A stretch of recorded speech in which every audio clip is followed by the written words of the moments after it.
Welcome to easy steno 80 word per minute dictation 5 second बाद start होगी। Start.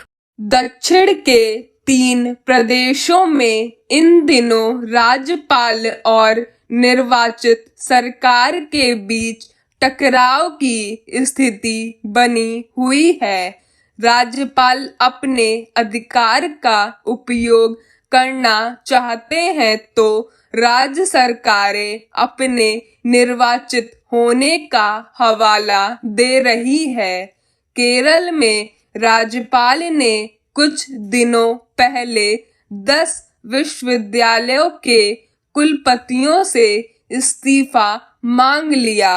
उनका कहना था कि उनकी नियुक्ति में तय नियम कायदों का पालन नहीं किया गया।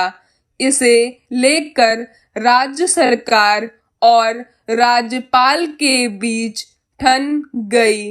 बाद में उच्च न्यायालय ने राज्यपाल के आदेश पर रोक लगा दी।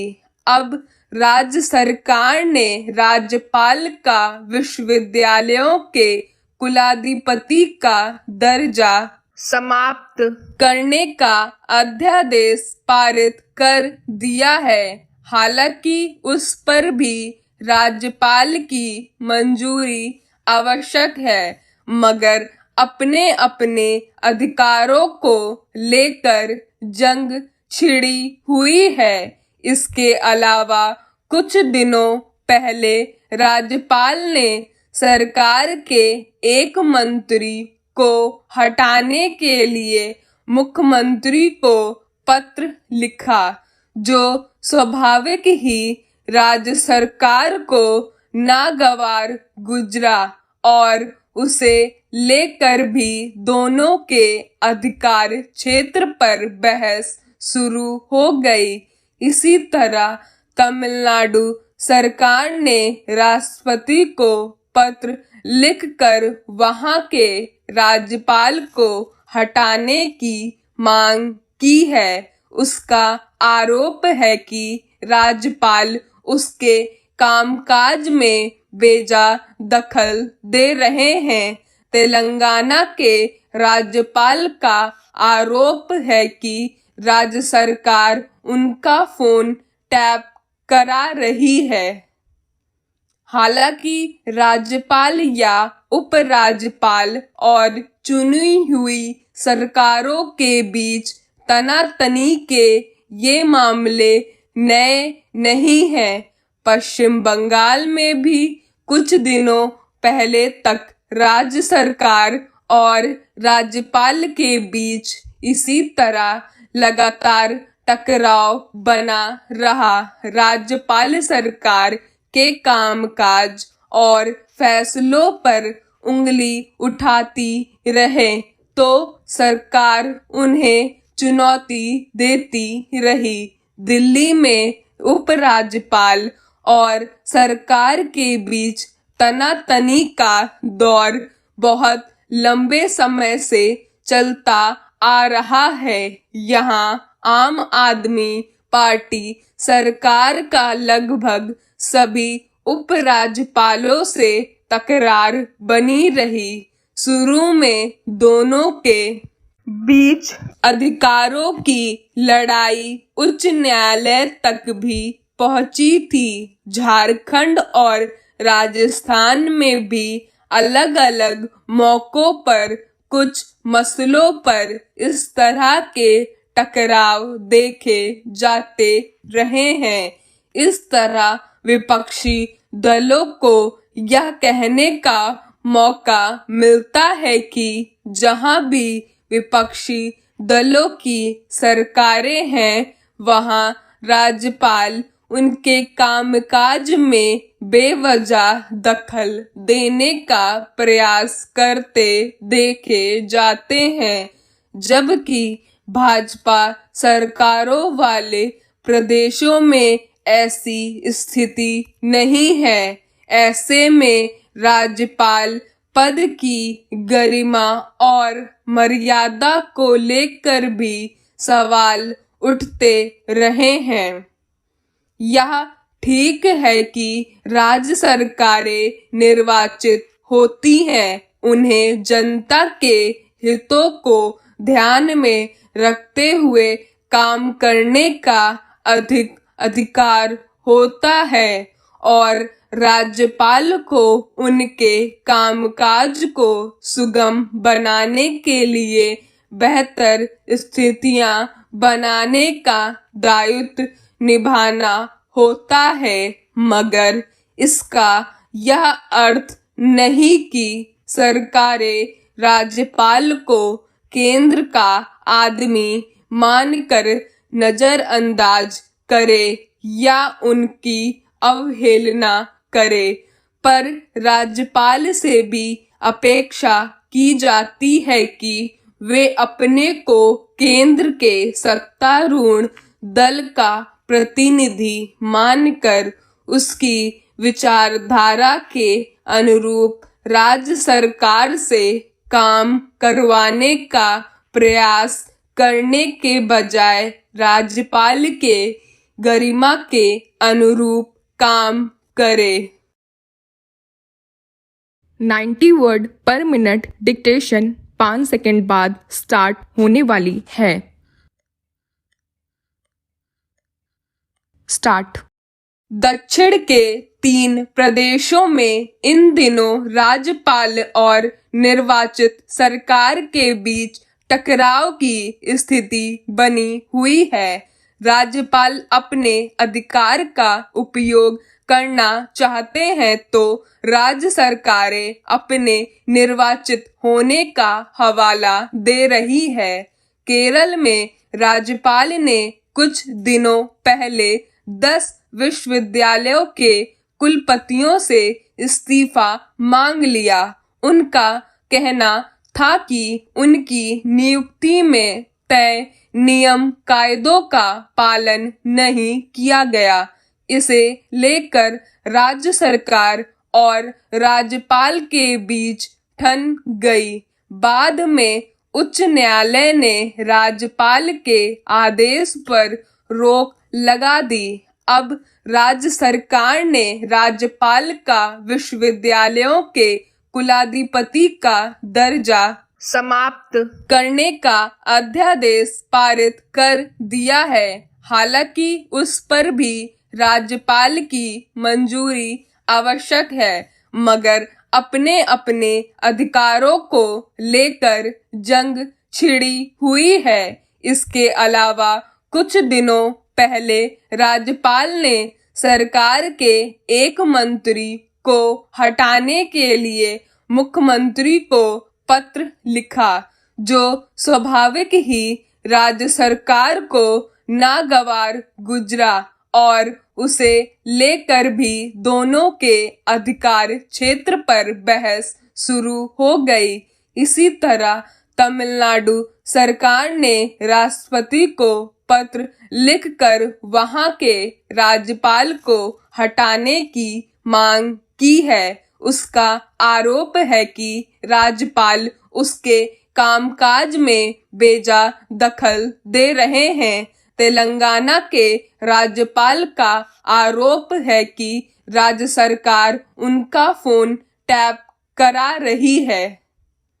हालांकि राज्यपाल या उपराज्यपाल और चुनी हुई सरकारों के बीच तनातनी के ये मामले नए नहीं हैं। पश्चिम बंगाल में भी कुछ दिनों पहले तक राज्य सरकार और राज्यपाल के बीच इसी तरह लगातार टकराव बना रहा। राज्यपाल सरकार के कामकाज और फैसलों पर उंगली उठाती रहे तो सरकार उन्हें चुनौती देती रही।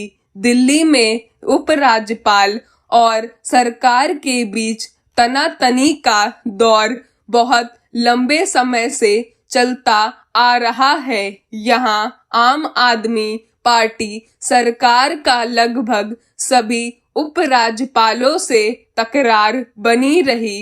शुरू में दोनों के बीच अधिकारों की लड़ाई उच्च न्यायालय तक भी पहुंची थी। झारखंड और राजस्थान में भी अलग अलग मौकों पर कुछ मसलों पर इस तरह के टकराव देखे जाते रहे हैं।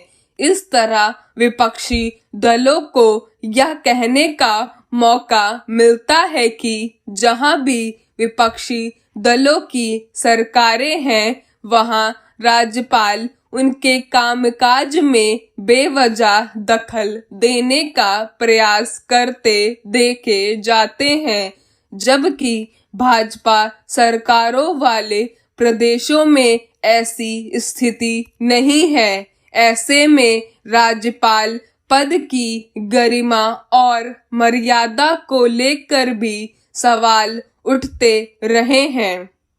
यह ठीक है कि राज्य सरकारें निर्वाचित होती हैं, उन्हें जनता के हितों को ध्यान में रखते हुए काम करने का अधिक अधिकार होता है और राज्यपाल को उनके कामकाज को सुगम बनाने के लिए बेहतर स्थितियां बनाने का दायित्व निभाना होता है।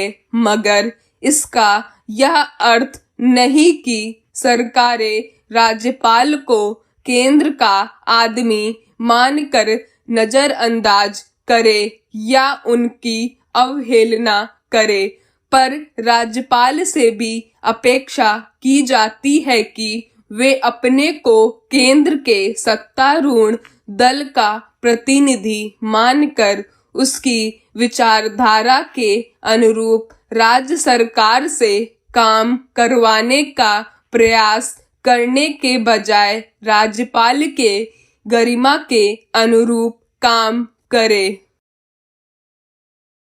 100 word per minute dictation 5 second बाद स्टार्ट होने वाली है। स्टार्ट। दक्षिण के 3 प्रदेशों में इन दिनों राज्यपाल और निर्वाचित सरकार के बीच टकराव की स्थिति बनी हुई है। राज्यपाल अपने अधिकार का उपयोग करना चाहते हैं तो राज्य सरकारें अपने निर्वाचित होने का हवाला दे रही है। केरल में राज्यपाल ने कुछ दिनों पहले 10 विश्वविद्यालयों के कुलपतियों से इस्तीफा मांग लिया। उनका कहना था कि उनकी नियुक्ति में तय नियम कायदों का पालन नहीं किया गया। इसे लेकर राज्य सरकार और राज्यपाल के ठन ठन गई। बाद में उच्च न्यायालय ने राज्यपाल के आदेश पर रोक लगा दी। अब राज्य सरकार ने राज्यपाल का विश्वविद्यालयों के कुलाधिपति का दर्जा समाप्त करने का अध्यादेश पारित कर दिया है। हालांकि उस पर भी राज्यपाल की मंजूरी आवश्यक है, मगर अपने अपने अधिकारों को लेकर जंग छिड़ी हुई है। इसके अलावा कुछ दिनों पहले राज्यपाल ने सरकार के एक मंत्री को हटाने के लिए मुख्यमंत्री को पत्र लिखा, जो स्वाभाविक ही राज्य सरकार को नागवार गुजरा और उसे लेकर भी दोनों के अधिकार क्षेत्र पर बहस शुरू हो गई। इसी तरह तमिलनाडु सरकार ने राष्ट्रपति को पत्र लिखकर वहां के राज्यपाल को हटाने की मांग की है। उसका आरोप है कि राज्यपाल उसके कामकाज में बेजा दखल दे रहे हैं। तेलंगाना के राज्यपाल का आरोप है कि राज्य सरकार उनका फोन टैप करा रही है। हालांकि राज्यपाल या उपराज्यपाल और चुनी हुई सरकारों के बीच तनातनी के ये मामले नए नहीं हैं। पश्चिम बंगाल में भी कुछ दिनों पहले तक राज्य सरकार और राज्यपाल के बीच इसी तरह लगातार टकराव बना रहा। राज्यपाल सरकार के कामकाज और फैसलों पर उंगली उठाती रहे तो सरकार उन्हें चुनौती देती रही। दिल्ली में उपराज्यपाल और सरकार के बीच तनातनी का दौर बहुत लंबे समय से चलता आ रहा है। यहाँ आम आदमी पार्टी सरकार का लगभग सभी उपराज्यपालों से तकरार बनी रही। शुरू में दोनों के बीच अधिकारों की लड़ाई उच्च न्यायालय तक भी पहुंची थी। झारखंड और राजस्थान में भी अलग अलग मौकों पर कुछ मसलों पर इस तरह के टकराव देखे जाते रहे हैं। इस तरह विपक्षी दलों को यह कहने का मौका मिलता है कि जहां भी विपक्षी दलों की सरकारें हैं, वहां राज्यपाल उनके कामकाज में बेवजह दखल देने का प्रयास करते देखे जाते हैं, जबकि भाजपा सरकारों वाले प्रदेशों में ऐसी स्थिति नहीं है। ऐसे में राज्यपाल पद की गरिमा और मर्यादा को लेकर भी सवाल उठते रहे हैं। यह ठीक है कि राज्य सरकारें निर्वाचित होती हैं, उन्हें जनता के हितों को ध्यान में रखते हुए काम करने का अधिक अधिकार होता है और राज्यपाल को उनके कामकाज को सुगम बनाने के लिए बेहतर स्थितियां बनाने का दायित्व निभाना होता है। मगर इसका यह अर्थ नहीं कि सरकारें राज्यपाल को केंद्र का आदमी मानकर नजरअंदाज करे या उनकी अवहेलना करे, पर राज्यपाल से भी अपेक्षा की जाती है कि वे अपने को केंद्र के सत्तारूढ़ दल का प्रतिनिधि मानकर उसकी विचारधारा के अनुरूप राज्य सरकार से काम करवाने का प्रयास करने के बजाय राज्यपाल के गरिमा के अनुरूप काम करे।